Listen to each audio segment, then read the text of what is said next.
off on Okay. Whoa, I know, very intense. like it.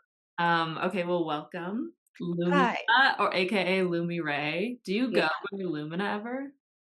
Do you I feel mean, that like, with people like you, so is it like a secret though that that's your name? no, I feel like it's pretty I mean, it's my name on Instagram right now, That's true. or, like, I kinda had to dox myself to get a blue check mark.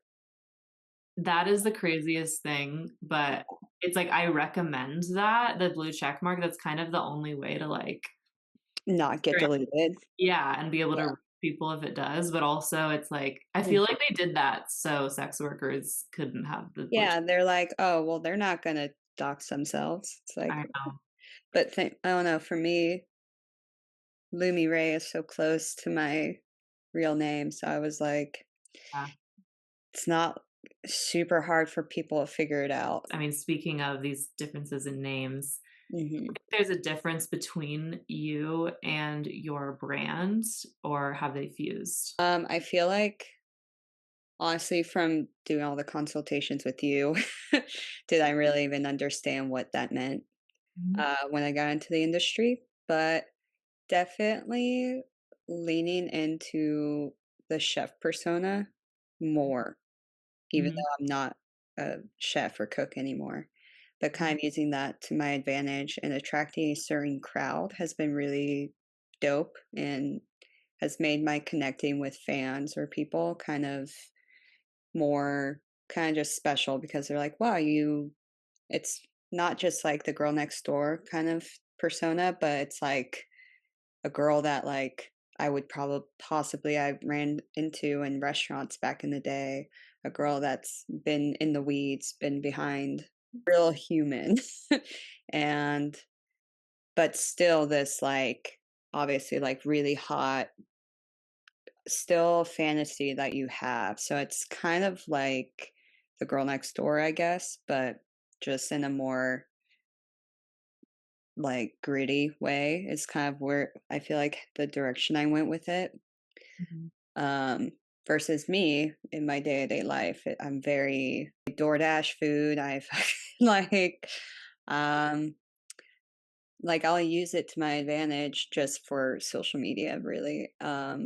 Or the podcast. Like I have a whole podcast based on food and the life of and how we connect through food. But my day-to-day life, and who I am is very this. I'm just like an old lady already, have a house by the water and just want to be very mellow. Just go to Pilates and mhm, DoorDash. mhm. For you, like, when you think of the term commodification of self or commodifying the self, does it have a positive or a negative connotation to you? Definitely positive, just also because I really associate that with like you and your all the teaching that you've done. And I mean, I'll say it. I've said it before, and I'll say it again. Like I owe a lot of my career to you and your guidance. Um, like so much more guidance than any agency or any manager that tried to latch on to me when I got in. Thank God I was friends with your sister from years ago, and thank God you were in the position you were in, and the timing was right. And I started an OnlyFans, and then me and you started talking, and now I'm even closer to you than your sister. But That's how, like, every business like, every relationship I have in Hollywood pretty much is because of my sister, weirdly, because she used to be, like, uh, out of town every night. You were a yeah, little different because you went to the same, or you lived in the town that she went to yeah, college, but, it's so funny. People are like, "Yeah, we met 10 years ago through your sister." yeah.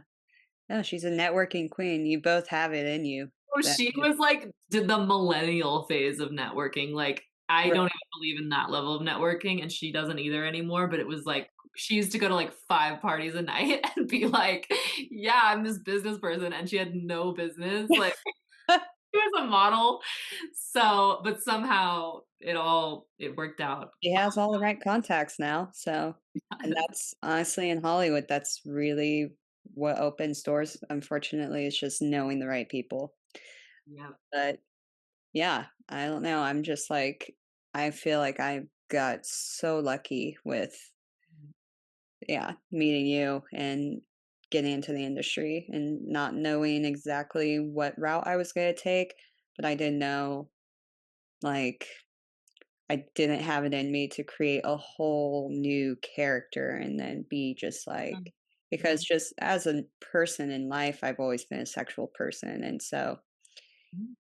doing that was easy, but putting on, like, a fake voice or, like, if I, like, put on a wig, like, no hate to people who go this route, but I just didn't feel like I wanted to hide behind something.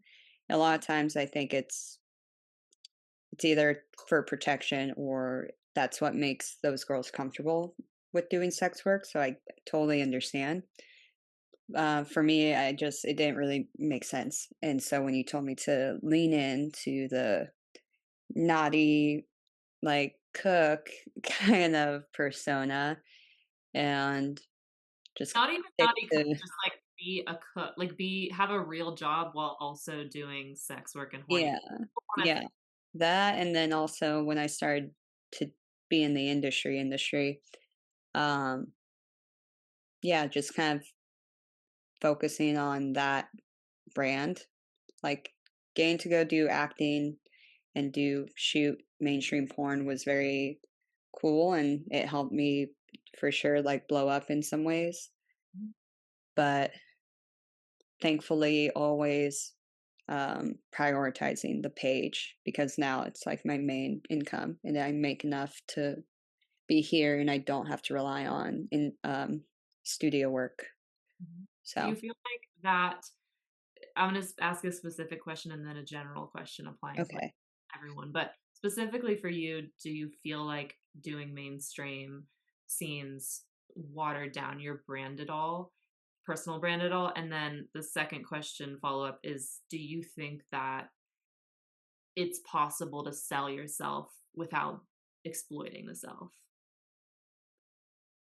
I'm gonna have to come back to the Yeah. second question, but the first question, I don't feel like I watered down myself because of, again, having my brand be pretty much just who I was, and having such a unique look only allowed me to and I kind of already just doing my research, only really want to work with specific companies like Erica Lust, Balesa, Mhm, Vixen, kind of, and then Dorsel, and now I'm an intimacy coordinator for Dorsel, but all those brands were, like, very ethically shot and very, like, amazing women directors, and I just loved what they were about. mhm, But of course I did some, like, raunchier stuff just because I didn't know when I first got in. Um, but still somehow, like, attracted the right people to finding my page. mhm, Um, because 'cause I'm not tiny with blonde hair and, like, looking like I'm barely a teenager. Like, when you look at me, I'm tatted, so I'm obviously over 18. I have red hair, auburn hair, green eyes, tan skin, um, and then I have, like, pretty full a more like woman figure. I'm not like a tiny body, but I'm also not fake tits and, like, BBL. So it's like I'm pretty much just always had to play my own age. mhm. Thank God. Um, And you always had a landing page to go back to that was yeah, similar to your real self. So I see a lot of clients that their entire Twitter is just reposting scenes that they were cast. yeah. And it's like, how are we ever gonna know who you are? Mhm. 'Cause you're just playing characters, which is fine, but Exactly. you're not gonna have control ever. Yeah, and I love the acting part of it, and getting to do that was very fun. But I even somehow, like, attracted companies that again, we're so attracted to the cooking thing. So I had Dorcel gave me a whole movie about they wanted me to do a whole movie about that background, and so that people loved that, and it was super easy to get into that character because I knew what that was like. It was more of a rom-com, so that was a funny part about it, but, um, I don't know, I always got given characters that were very easy for me to play because it was just me a lot of the times, maybe with just a different name, and maybe I'm just, a little more into girls in the movie than I am in real life, Yeah. but a lot of times it felt like me. Anytime I would get the dialogue, I was like, "Wow, this is." I never had to play, very super porny characters. And unrealistic. Yeah, and I don't know, just always kind of given that, which super stoked for. And then what was the other question? Well, I'll get to that one again, but, Okay. um, I wanna stop because you say you were cast basically because you had an established personal brand and Right. established a look already. Mhm. In terms of just the look, what would you say your costume is? Do you feel like you have a costume, like an established look that you can pick apart? Like Kris Jenner, like there was that trend, that Halloween trend where it was like Halloween. Oh my god, all her And I thought that was, like, such a genius, like, meme situation right. where people were doing it for themselves, and it was so important to have and the people with strong personal brands were able to do it easily. There was a girl, Harmony Tividad, I remember doing it, and because she always wears bustiers and, um, Mm, blonde hair, and, like, she was able to extrapolate everything. What would mhm. you say the pieces of your costume are? If I was gonna, make anything based off of a costume, I guess it would be or I guess my signature look has always been I keep my hair pretty, straight because it Well, just is easier, but let me say it in a different way. If somebody were casting you in a movie, or someone was playing you in a movie, what would you change about their hair, their skin, their makeup, like fully transform them into you? How would you do that? probably well, I mean, first off, the red hair, give Okay. them, curtain bangs. I feel like curtain bangs have been my thing for a while, or Mhm. just bangs. I've just always been girl with bangs, tatted, and then put that girl in the chef coat, Yes. um, chef coat and, a good pair of Levi's and some boots, Mhm. and then underneath, very, classy but kinda low key piece from, is it Agent Provocateur? That's, the lingerie I like. I don't really like Honey Birdette and Shein and all that, but, a very I don't know. Kind of I think my yeah, my costume and character would always just be naughty on the underneath and then always just hiding under a chef coat. Mhm. I think Like, that's a description yeah. of a awesome Halloween costume also. Yeah. Um, Just a girl walk around with, a chef coat and, a little black booty shorts or something, and then she has, a nice little black lingerie piece underneath and then just some boots or something. have was there a moment where you felt like you were oversharing or you felt like there was a boundary crossed with a fan or the internet in general where it felt similar or adjacent to like violence in a way? Oof. So far, no. I don't have any wood to knock on, but,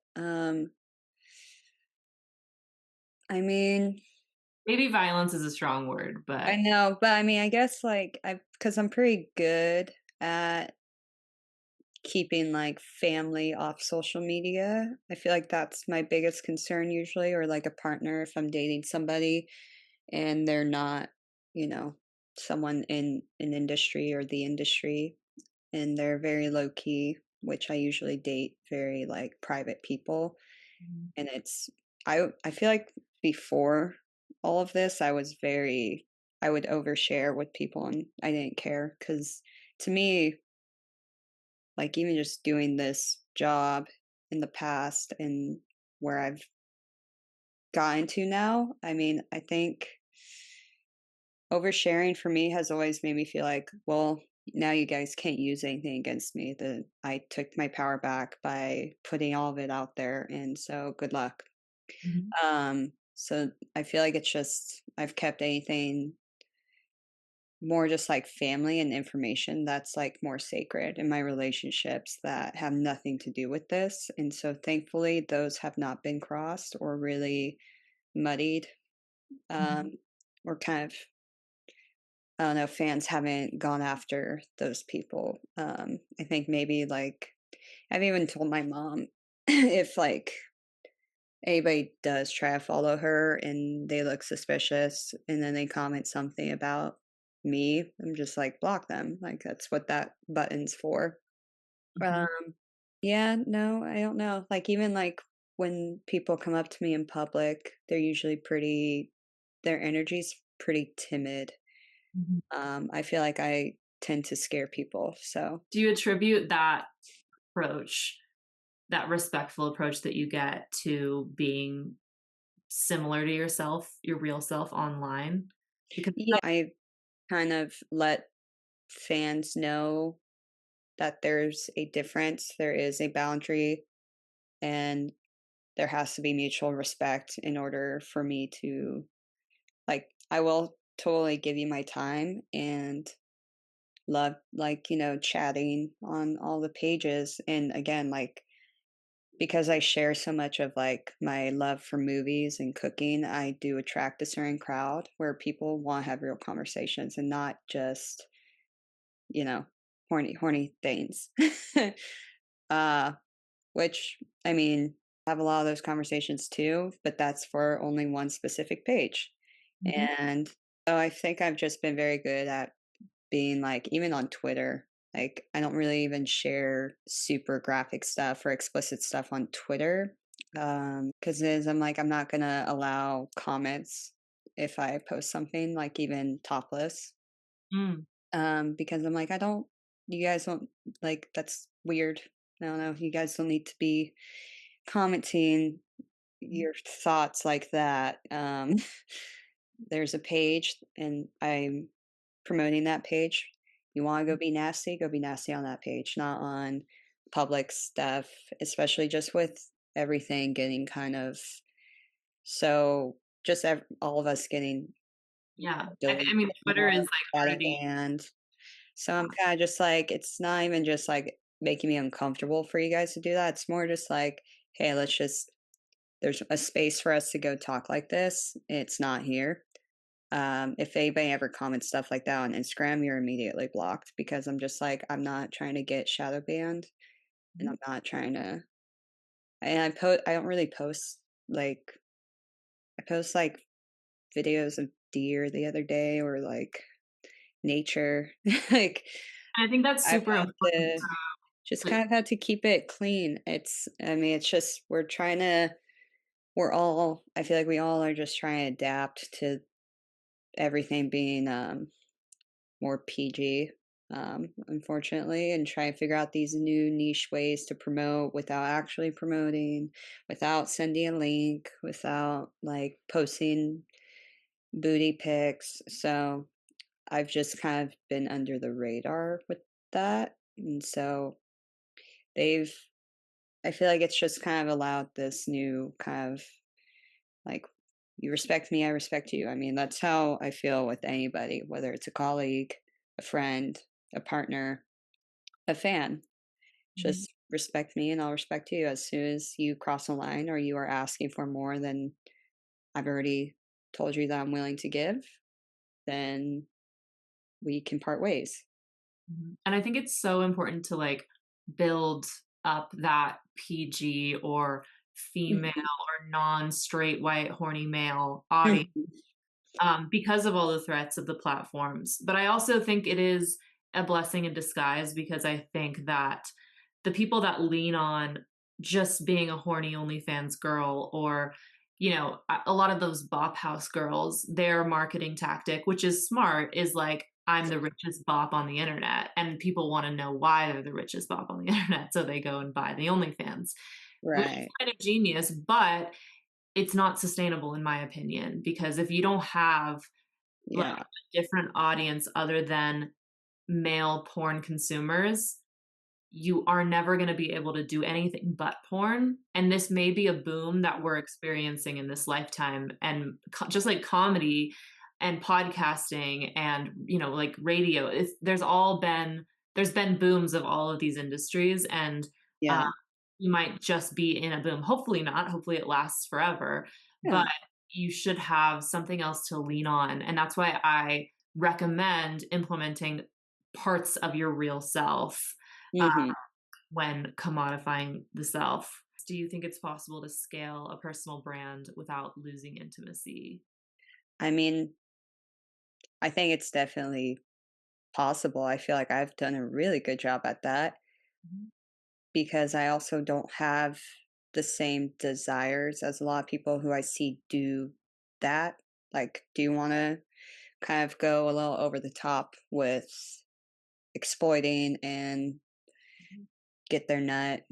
It's almost kind of gross sometimes because it's people that I know make very good money, Yeah. but still are trying to find ways to like hustle. Mhm.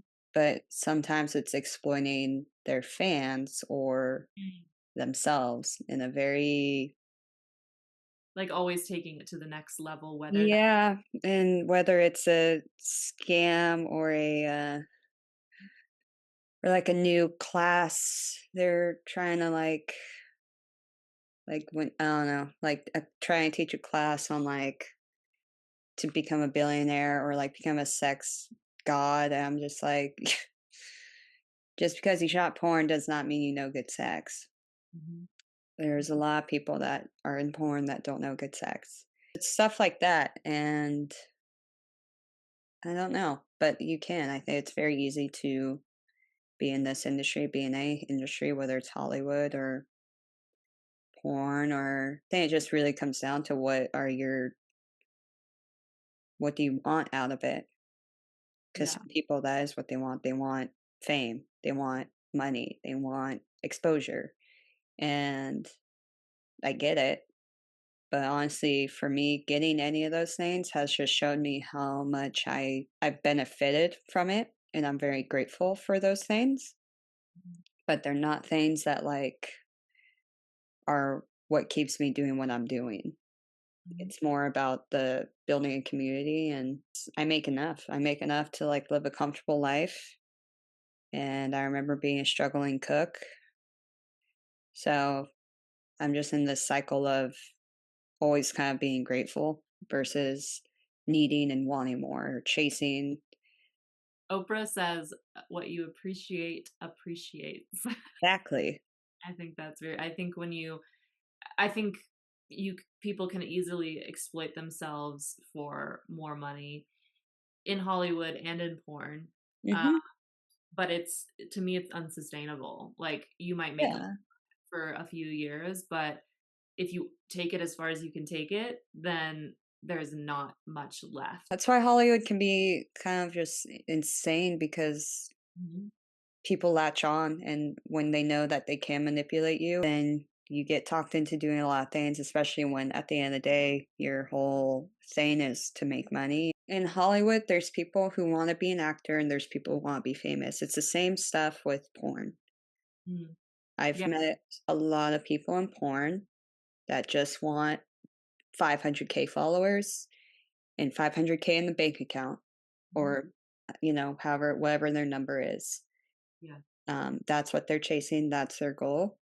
Yeah, well, people in advertisement or people in porn or people who are the people that you think you should be trusting who are going to make you look good are just trying to you just don't want to think that they're exploiting you in that way. You want to believe that they're telling you the right thing because they have this knowledge. And I think that that's what's interesting, like, no matter how you feel about them, I think the Kardashians, especially, like, genius because the controversy that surrounds her when things drop all funnels back to her. The Skims stock rises or whatever. I don't Mm, know if it's a publicly traded company, but um, when the whole like naming of it kimono was a big thing, it only increased the sales. So I think like that's the importance of having a personal brand and also having an internal team that you pick out rather than just signing to the biggest agency. I think that separates the Kardashians a lot is because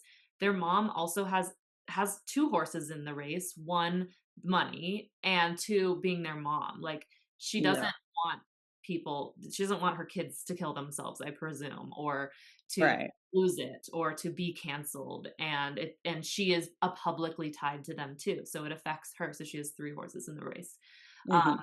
and I think that really sets her apart. And so when you do sign up for an American Eagle ad, it what is it doing for your personal brand? Like, unless you're writing and directing it and getting a commission, then I'm not sure that it is worth it if you can afford it to sell out in that way, especially if you do really want to be a sustain like an actress for the rest of your life and Yeah, know what she wants. Again, she could be like, wiping her tears with her money and like everything's all good right.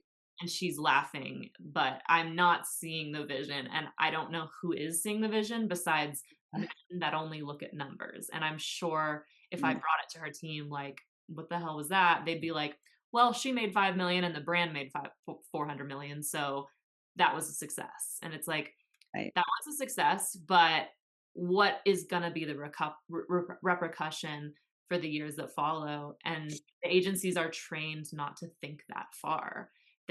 Yeah, They're all about profits. Some agencies are owned by giant, giant corporations that are publicly traded, and they need to show profits this year. yeah. Well, I actually just saw a clip of a podcast. They were talking about how why Netflix only sticks to, doing sequels, and that's, like they're saying is they're like, "Well, we know we'll make money on this versus taking a risk on somebody's, like, Mhm. brand new script that's very unique and fresh and but, uh, you know, some art house film, like, that's just not what Netflix does. So that's why, like, Netflix is just so at least for movie lovers, it's just even affecting streaming services, all these people want fast money and want more money, and it's always the people that have so much money, and I'm just like, "What makes you think?" I don't know. There's just a lot of greed, I guess, Do you that you have to kinda watch out for when you do business with anyone. Yeah. Do Yeah. you I mean, this you already sort of answered this, but does success in this system of Hollywood, require a kind of abandonment? I think more just like a privacy. I know there's a certain type of privacy I'm never gonna Mhm. have again. I don't think self-abandonment. I feel like I've said no to many things, not just because I just don't need money in that way, um, or because it just didn't sit right with me, or someone just rubbed me the wrong way. Can you And give an example of what something you said no to? You don't have to name it, but Uh, well, I mean, just for years, like agencies always trying, whether it was in porn or whether someone wanted to sign me as a girl or an OnlyFans agency. And I think yeah, it's just the name dropping and trying to like, I don't know, it just these very, and I get it. I mean, they're not supposed to be super genuine connections, but it just, it's my, when everyone is playing they're actresses, they're real actresses in Hollywood, but they're Mm, also playing a version of themselves that is different online and in person. And so it's all just like fake people talking to each other. And it's very yeah, rare to like find real connection in Hollywood. And mm, I think for me, it's helped to just assume that everyone wants something at like and we yeah, can benefit from each other work-wise. I don't have shame about, like, wanting money or wanting to succeed, for and sure. I think everyone well, why would you move to Hollywood if you don't want a part to be in show business? Like, there no one Yeah, just moves to Hollywood, like, for just sure. Yeah, so, I but think even like we find genuineness, like, right, authenticity because at least you know what the meeting is gonna be about from the beginning. I'm not for sure. oftentimes I'm like, "Let's just catch up or let's just get to know each other," and that is real, but Right, I always try to give context of, like, "I have some business ideas for you," and so no one yeah, feels, like, whiplashed for by sure. by Right. So you're not feeling like yeah, yeah, but it for gets very Black Mirror for easily. sure. Um, and then there's also for sure been times where like I'm kind of, sitting down at something, kind of already going into it, feeling closed off, feeling annoyed, and people have charmed me and Mhm. said the right things, and I'm like, "Damn, you're Yeah, very good at your job." Yeah, like, I'm actually impressed to the point where I'll actually consider doing something with you. yeah. But, yeah, I don't know. Definitely I mean, the real legitimate people do not approach you, and they're in sweatpants, and they're probably not even at the party. yeah, The exactly. real truth, but, I mean, Yeah, people that approach you can still be legit. It's just like yeah. yeah. And then there's been times where I've had to, for sure, put on a mask and Mhm, try to charm the pants off someone to get something. It's I know most relationships in LA especially are going to be transactional. mhm, And so I'm not always like naively thinking like I'm going in hoping like we're all gonna connect on a deeper level because also some people just can't meet you on that level. And I know it's all business. mhm, Um, but I think just I've been pretty good at listening to my gut and kind of just feeling people out. Um, and I got into the industry at 24. Um, so just at like an age where I've lived some life, I've worked real jobs, I've had great relationships, horrible relationships, and so knew enough about people to know when kind of like how to navigate, thankfully. Because it would be very hard, and I know it's been hard for like girls that I know that have been doing this since they were like freshly 18. I'm like, yeah. Jesus.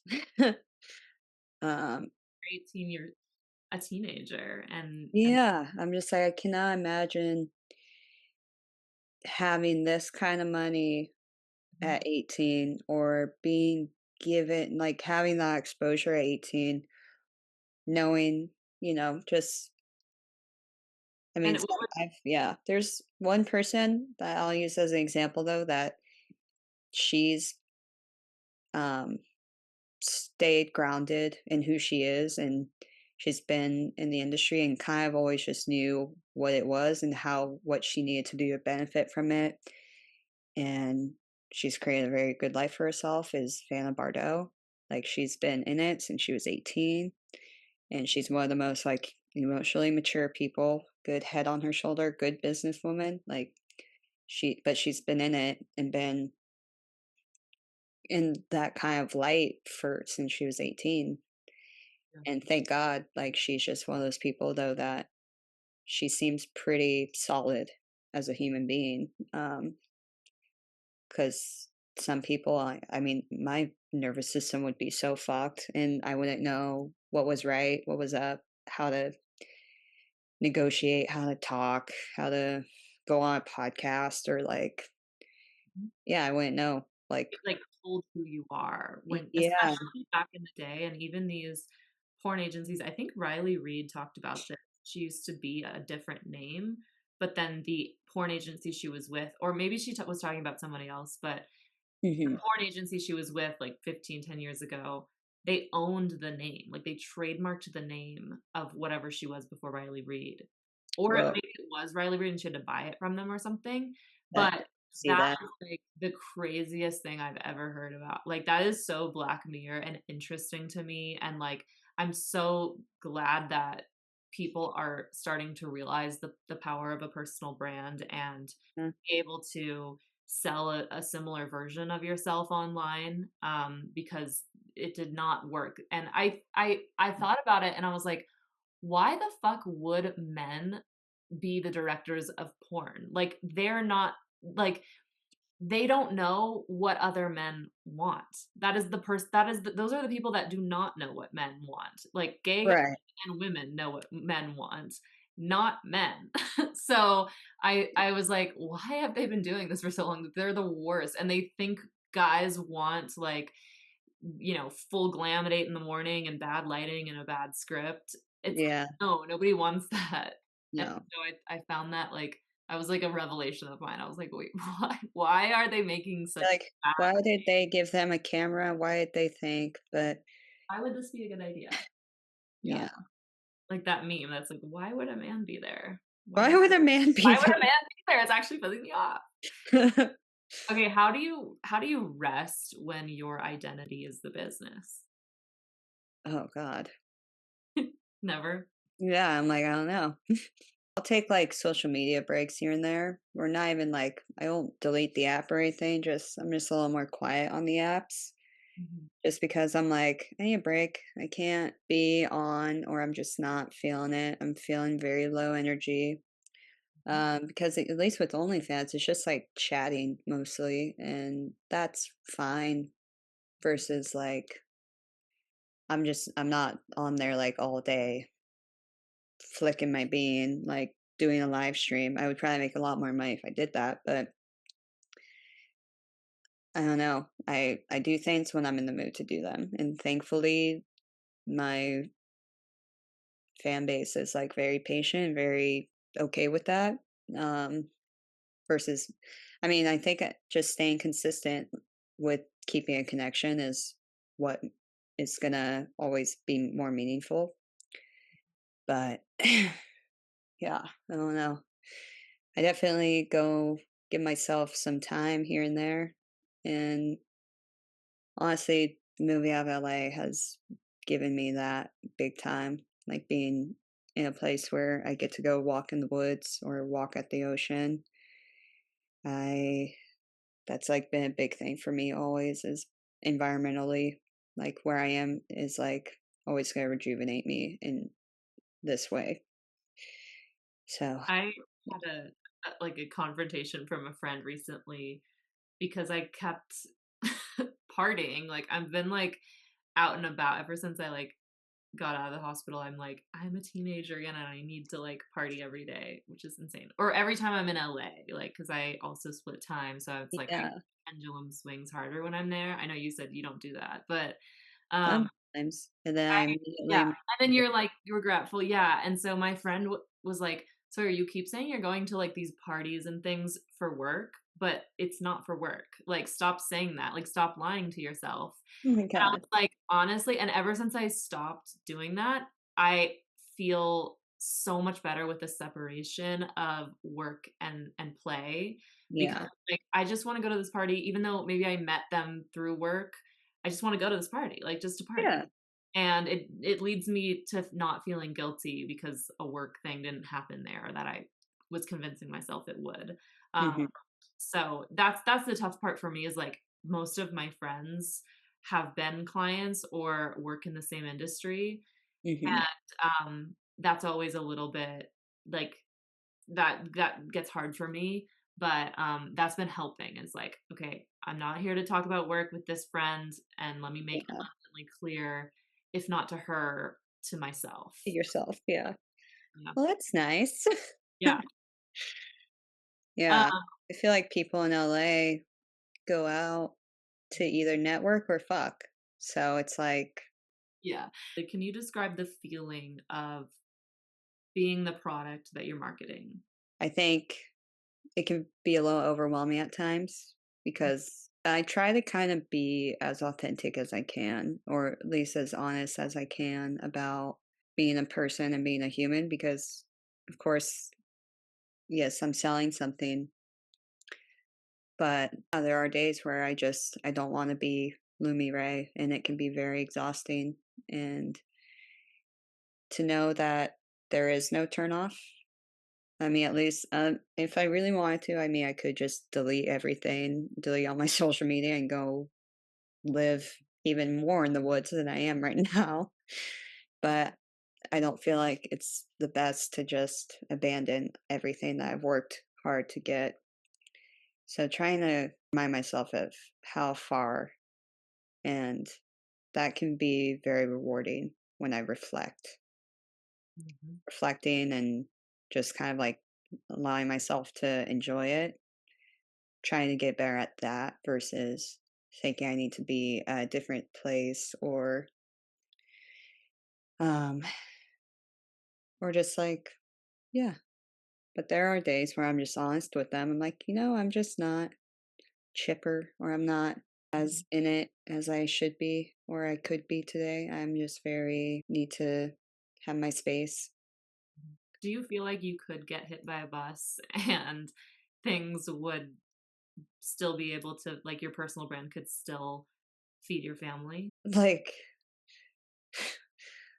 I mean, I'm putting money away already as it is, so Mhm. that if anything did happen, they would be fine. Yeah. I don't know if I'm at the point where, like, they could just stop working, so not I don't know. Well, I mean, like, if you Like, die, forever like, I don't know. you I have products that would sell, like, outlive you. Right. I think yes. I mean, you have like you said, you're not live streaming all the time, and people buy your old videos. Oh, okay, I guess that makes more sense, yeah. I do wanna try and create more things physically, like, I love a good physical art form. Mhm. I'm not sure what that looks like. Meditate on that more and figure out whether it's a cookbook or Mm. um, a short film only shot on like film. Like, we'll see. I don't know what that looks like. Um, or even just like how much my fans love my Spotify playlist.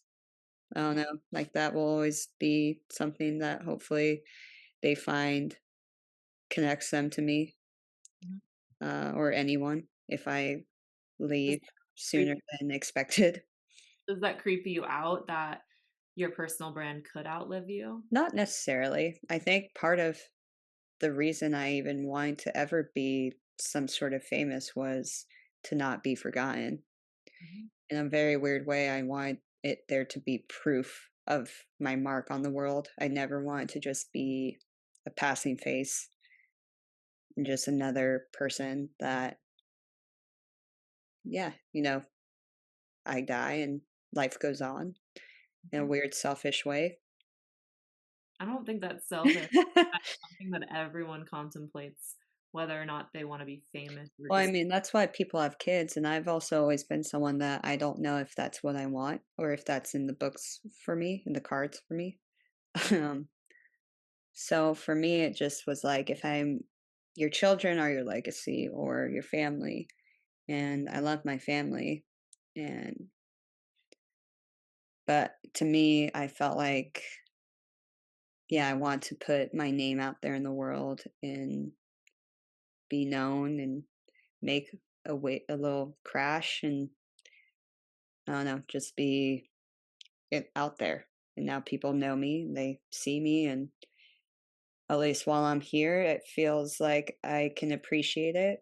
And then when I'm gone, I would hopefully, yeah, like to leave a little more, um, whether it's with the podcast or, like I said, like a book or something.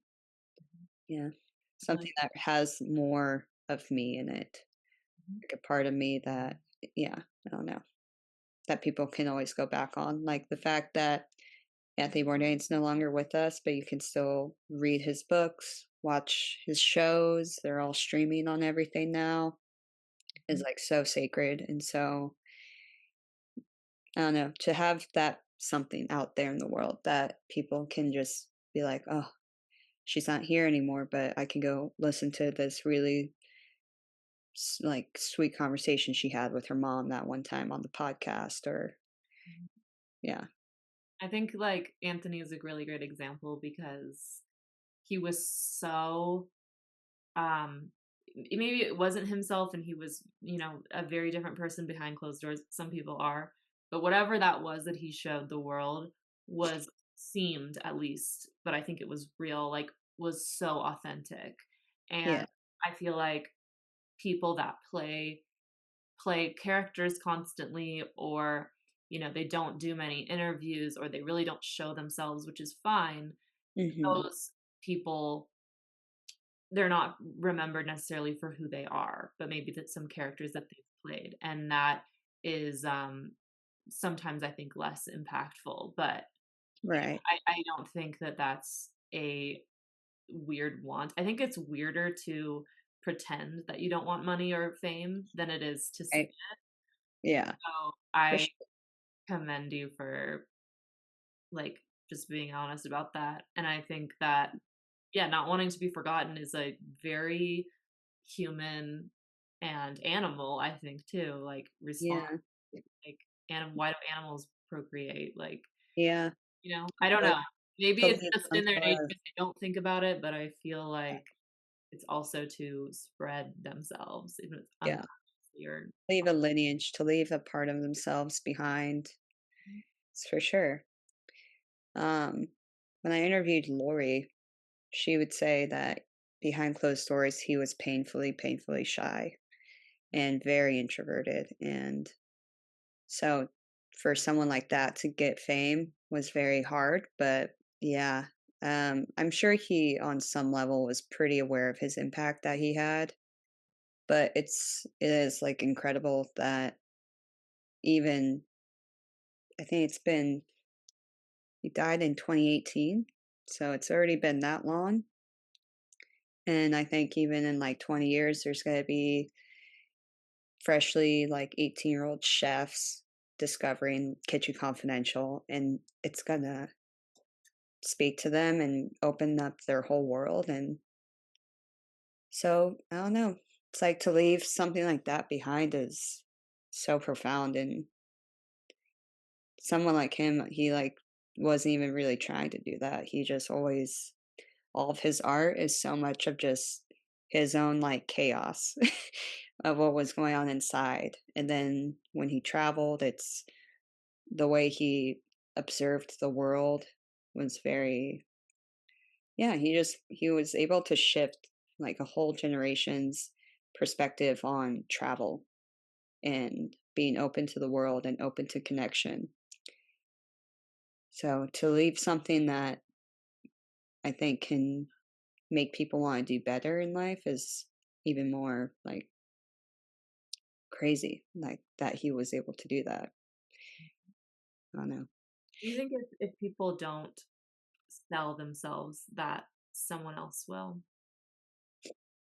Um, for sure. I mean, people like Marilyn Monroe, there's so many stories and books and movies that were made about her, and Mhm. she has no control over that now.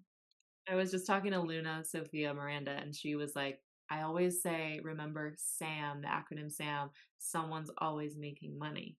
Mhm. So it's not you, somebody's making money. If you're not in charge of yourself, by nature in America, in the United States, like, you have to commodify some part of you. And if you're not doing that, then somebody else is going to do that, whether they're selling your hands or your brain or your story. Yeah, yeah.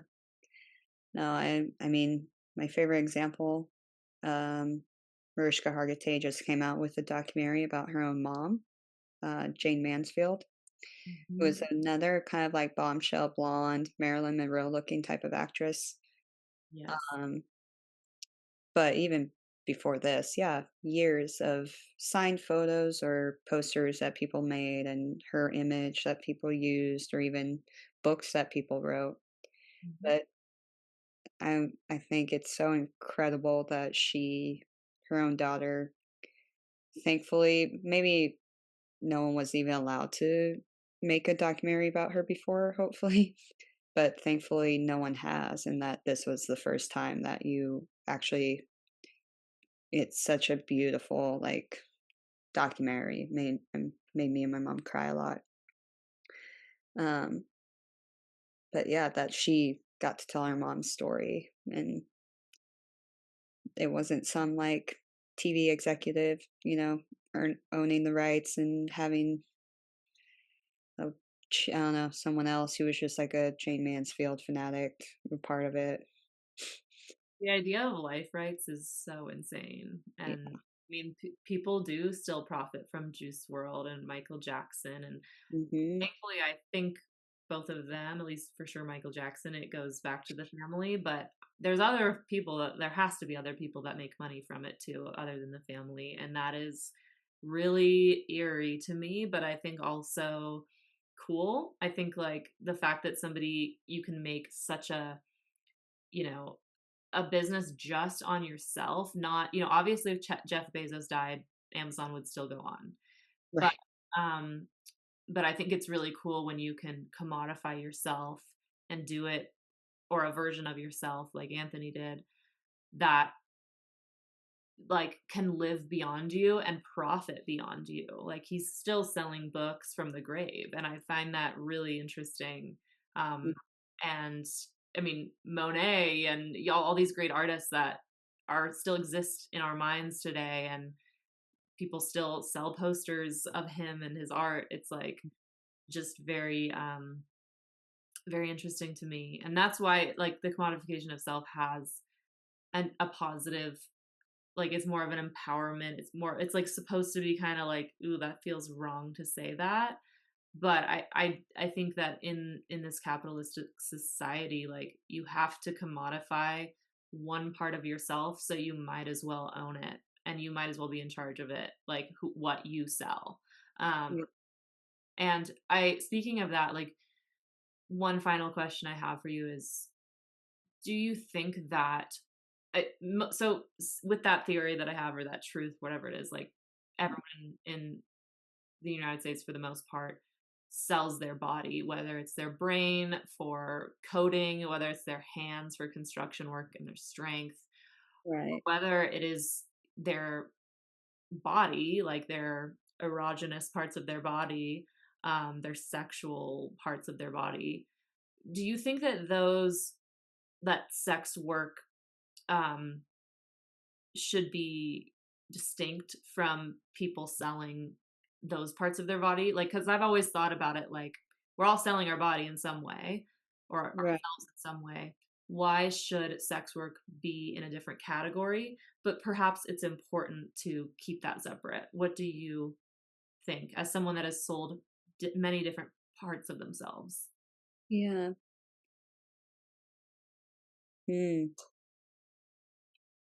I feel like in a weird way we have benefited in because it's this almost like elusive and like different part versus saying like we're putting like there's always that people always arguing why say like this isn't a real job, this is an easy job, and then we can debate all day about that. It's the oldest profession, and I kind of like that separate. Yeah. It's like a different world. It's a different type of, I don't know, work, definitely different type of working environment than saying being a lawyer. But I don't know.